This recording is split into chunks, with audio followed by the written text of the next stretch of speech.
Hey folks, I just finished my first cycle of making in the new studio, and I could not be happier.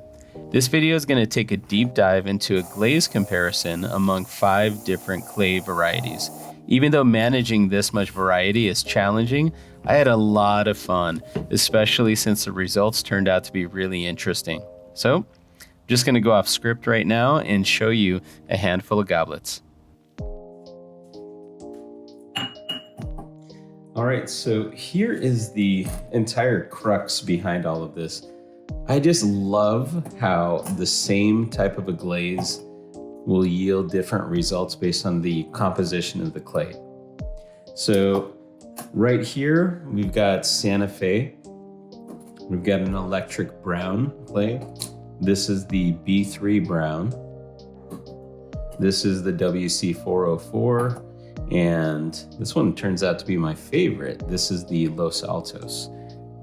It's just, I don't know, this is magical stuff. Even though you see 2 clay varieties that are pretty similar in appearance, they kind of are considerably different.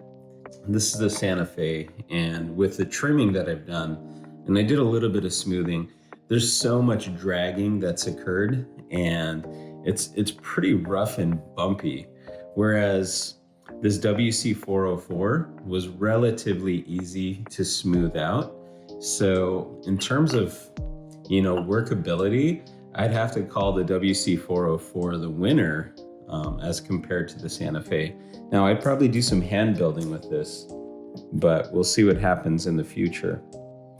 Looking at these darker clays as well, I think it's pretty fascinating. This B3 always has this runny effect when you put a transparent glaze on top of it. It's just absolutely gorgeous. I will say, if you do put like a white interior, a lot of the darkness of the clay inside shows through. So that may be an issue for you if you decide to use this kind of clay. Also, I really like the effect of the interior as, there's a clear gloss bright glaze on top. And what I did was I sprayed white on the inside, the colorant on the outside. And then later, after cleaning the rim, I went and sprayed it. You can see there's like a change in color of that white versus something like this with the, what is this? This is the electric brown. The electric brown stays truer to color on the inside with that white. But what's fascinating is that the exterior has a lot of running as well. So I don't know, they're both pretty. They're both amazing.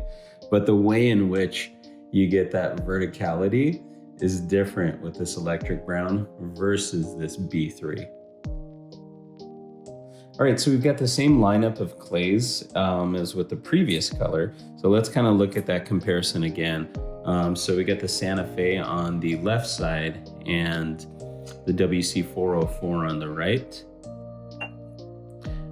I don't know, it's kind of hard to place both of them because of the way that the color kind of breaks at the edge of that rim.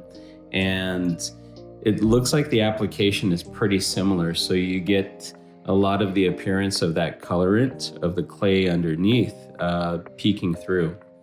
Now, just like I'd mentioned in the previous clip, this one looks really beat up after trimming versus this WC404 is really good in terms of workability. So I don't know, I think maybe I should have put in a thicker application on this Santa Fe, a little bit thicker of an application of the glaze. But these are both functional. They look absolutely stunning. And, it's kind of tough.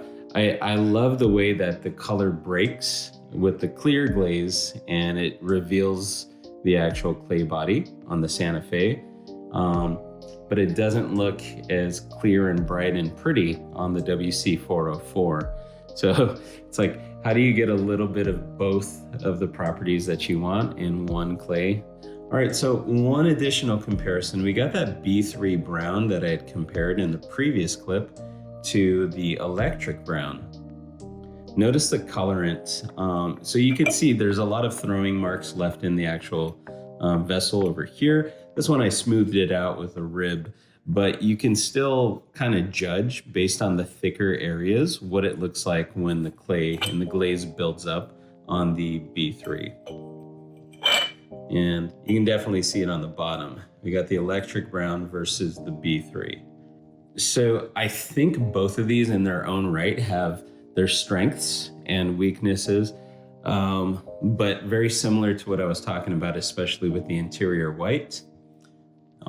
In the electric brown versus the B3, you get different characteristics, but you know, they're still all absolutely stunning and gorgeous. Now, looking through all of these, I'm starting to realize that the Los Altos, that's kind of my favorite colorant. So here's a Los Altos here's a peach color. But there's something that happens, even though this is an oxidation firing, you can kind of tell there's a little bit of a change in color as the glaze breaks away from the clay body. And here's a Castile blue on that Los Altos. I find that it's really pretty. Like, I like the way this looks. Here's a French gray. Feels a little bumpy, but I'm gonna sand that out with a diamond pad. Here is an aqua again on that Los Altos. But I don't know, I think this is my favorite clay variety currently. It's a little bumpy, so I'm probably gonna have to sand this with maybe like a 600 grit diamond pad, but that'll be nice and smooth and it will not change the appearance. But looking at this blue and this variation in color where there's a thin application of blue, yeah, this really speaks to me. This one's my favorite. So at any rate, I think I'm gonna have one more video with the comparison of clays, because there are a handful that I still need to go and finish. And, you know, I think maybe for December, I'm gonna have maybe like 3 or 4 varieties, even though I was trying to aim for 12 in 1 year. I think it might go over 12, but I really like the way this video turned out, because it's kind of nice to see all of the colors together in one shot. All right, so thanks for watching. See you in the next video. Bye.